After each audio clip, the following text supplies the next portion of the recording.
All right, so tell us about some of the specific things you're going to do as step number 2, setting that appointment, sitting down with you, the realtor, and talking about the potential listing. What kinds of things are you going to do during that appointment? Well, the first thing we want to do is figure out a time frame, is figure out what the target date is where they want to list. Okay.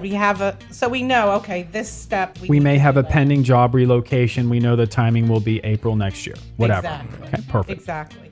And the other reason to do that is to just set out a time frame for what you're doing. Remember, if you have repairs to make or you have upgrades to make, you're not going to want to do that all in 1 month. You want to spread it out over several months. Let's talk about component number 2, I should say, under the appointment process, which is determining a marketing plan. What does that mean? Well, at that point, we would sit down and talk about what the goals are for the seller, because that's the most important thing, is what their goals are, Yes. the seller's goals. Okay. The seller's goals, obviously the seller is always going to say, I want to make the most money I can. Well, that's a given.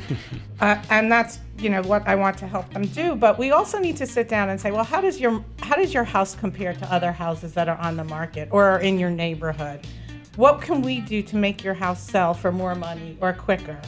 All right. And then one of the other components that you said you may do is also you might measure the home to understand the actual size.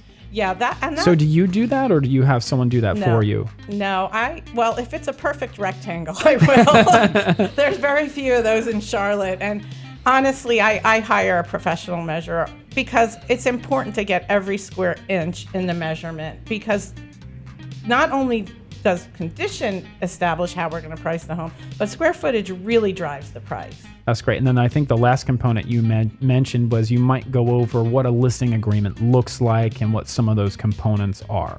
Yes, I would sit down and talk to them about the listing agreement. In fact, I would expect before I start bringing in these professionals, for example, the measurer, the stager, that the listing agreement be signed at that point. That doesn't mean that you sign it and you have to list your house next week. But you can get the agreement in place and have a future date established. And that can be, like I said, that could be, if you find you're not ready when we get to that date, yes, we can extend it. Or if you're ready ahead of time, we can move it up sooner. So. Okay, that makes sense.